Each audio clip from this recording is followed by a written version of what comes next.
What's up, War Report family? We are back with another great edition of Building Rapport, powered by the Auburn Express podcast. If you're listening to this on YouTube or podcast, we appreciate you. Joining me is our weekly guest and my favorite guest, Jake Crain. Let me bring Jake in here.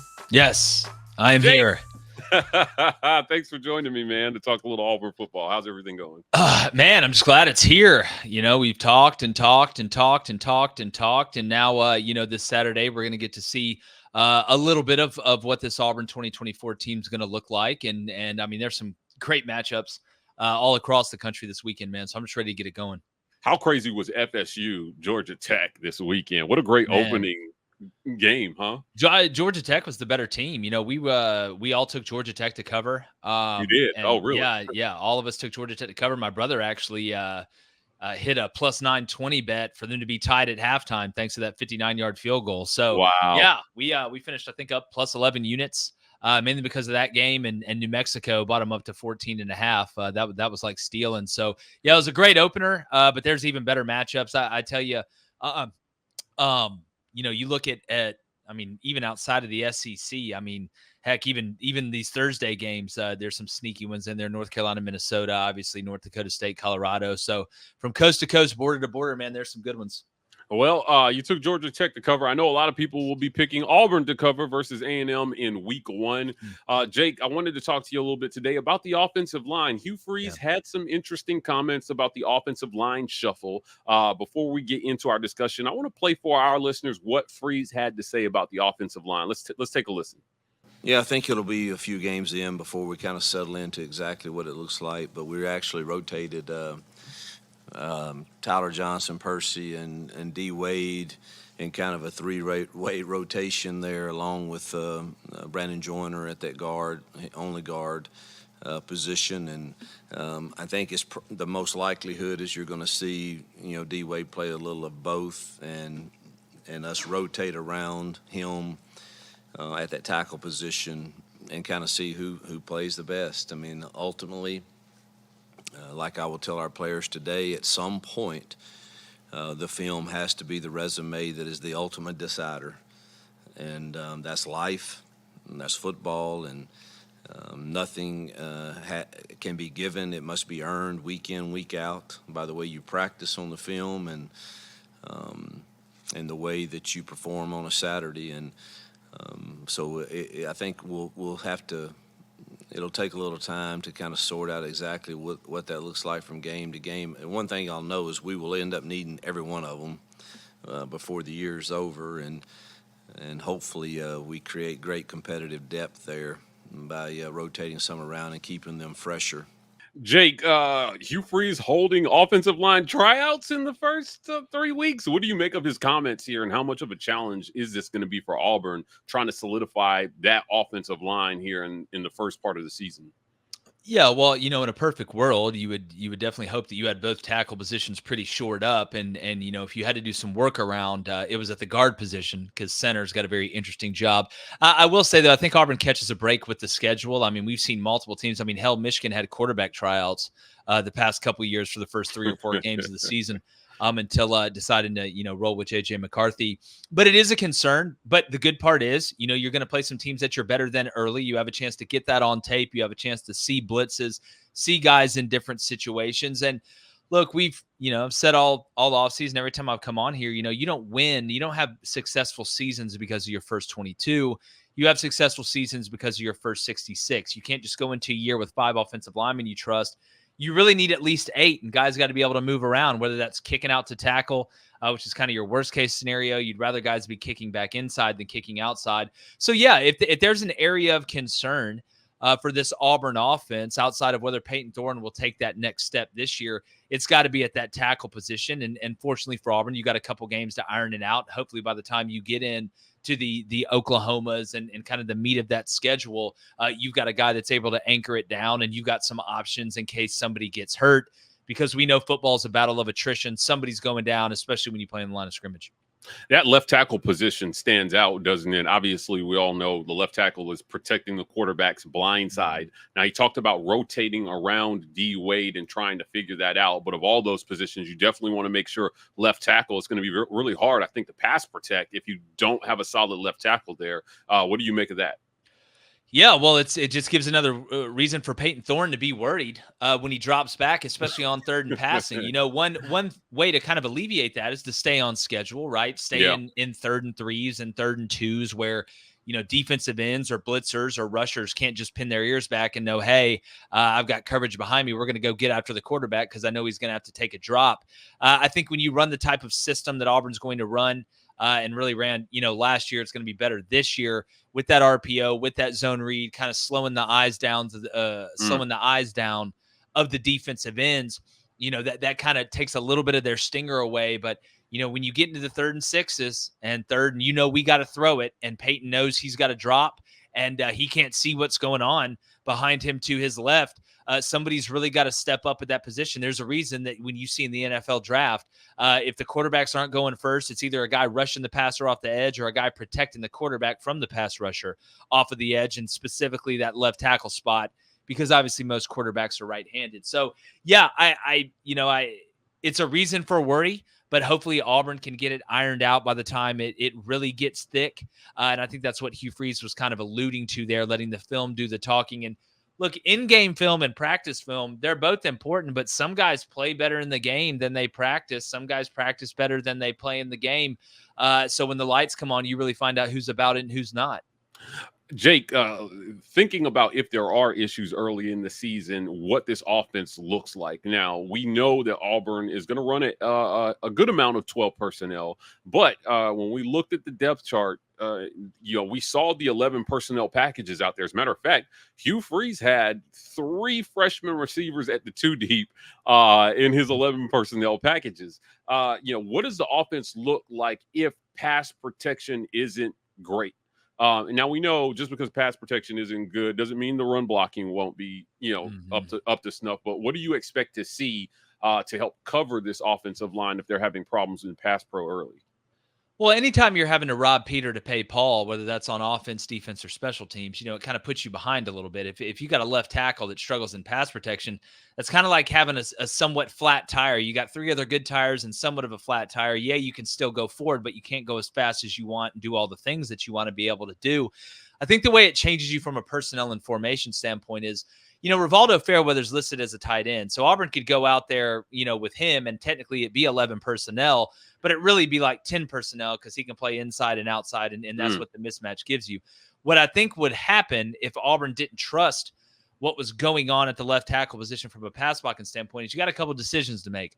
One, do you say, you know what? We're just going to stay in 11 personnel. We're going to attach Rivaldo to the line of scrimmage, and we're going to let him chip and help whoever is going after or is rushing the passer rushing the left tackle, and then let him get into his route. Or we don't want to take away Rivaldo Fairweather's mismatch. So now you go 12 personnel and put one of these other tight ends there and go some form of a heavier protection, leaving them in or letting them chip. But that takes a wide receiver out of the fold on the other side and really manipulates what you want to do to get your best players all on the field so you can create the biggest mismatches on the field, because you're having to take away from one mismatch that you should have to make up for one that they have against you. So I think those will be the adjustments that you'll see if Auburn struggles at that left tackle position from a pass pro standpoint, if we're just going to talk about personnel. One thing you can do, and, every offense does this in some way, shape, form, or fashion, is, when you have a right-handed quarterback, when you sprint out, you're sprint out and right? So you're running away, you're rolling away from that threat. The problem then becomes, though, you eliminate half the field.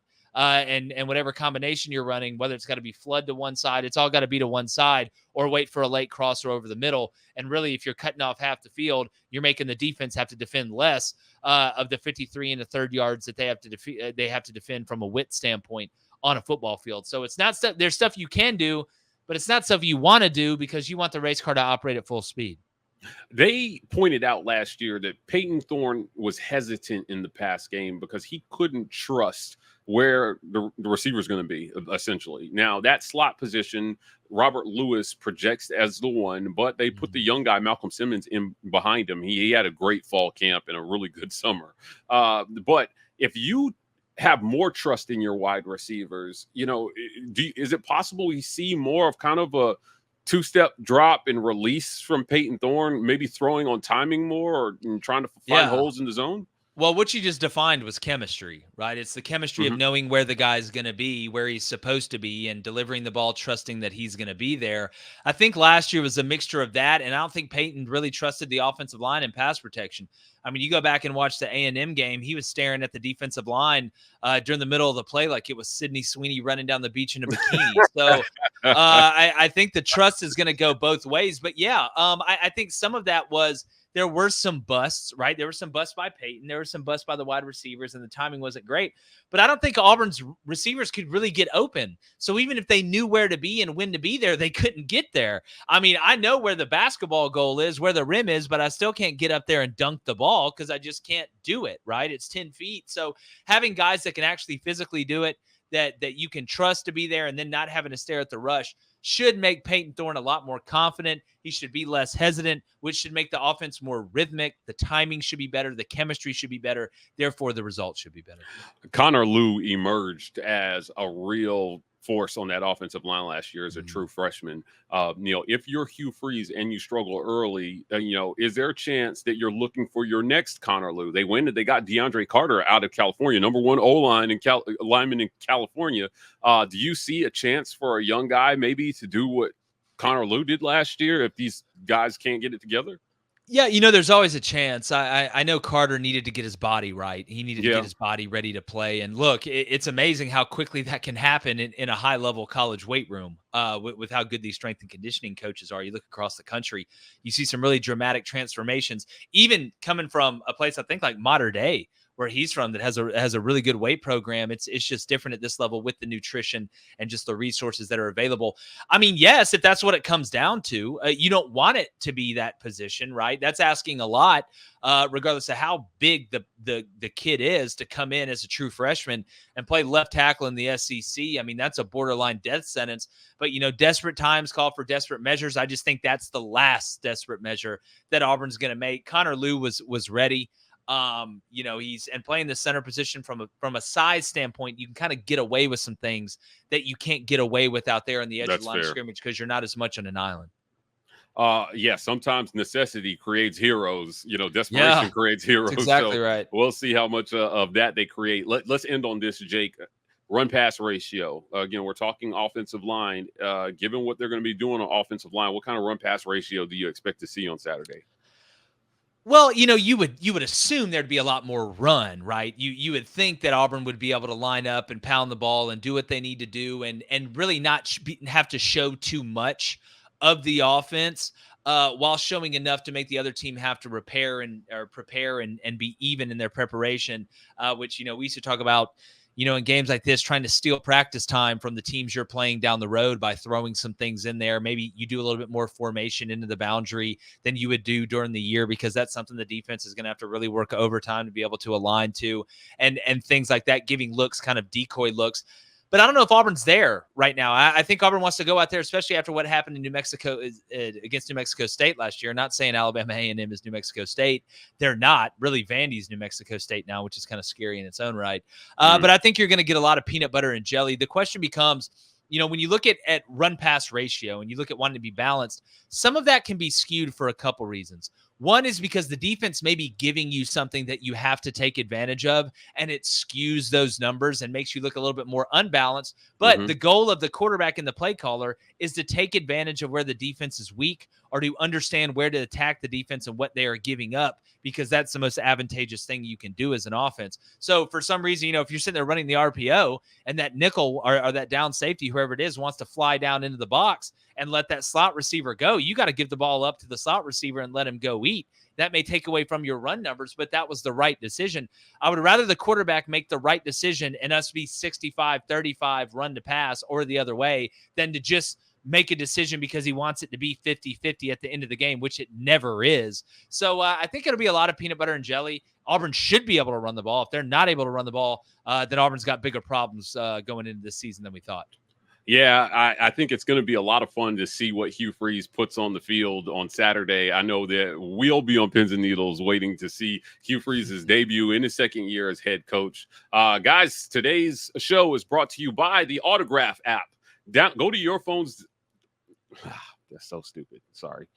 Go to your phone's app store and download Autograph. Autograph is your one-stop shop for all your team and fan needs. You can watch podcasts. You can listen to podcasts, Jake. You can look at articles. Every article read, every podcast listened to earns you coins. And as you earn coins, you can use those for rewards. Some of those rewards being tickets to games. Autograph is your one-stop shop for tickets to your favorite events. If you go to Ticketmaster, if you go to Vivid, sometimes they want to charge you a bunch of fees. There are no fees when you use Autograph. Download Autograph. It's completely free. And during the sign-up process, make sure you use code rapport, that's the referral code there, to make sure they know that the War Report sent you. Jake, I want to thank you for joining me today to talk a little Auburn football. We'll check back in with you next week after week 1 to see how they did and talk about Cal coming to the Plains. Guys, that's it for another great edition of Building Report. My guy, Jake Crain. If you want more content like this, please hit like and subscribe. We are the War Report on every social media platform. TW Report on TikTok. We're signing off, and as always, War Eagle.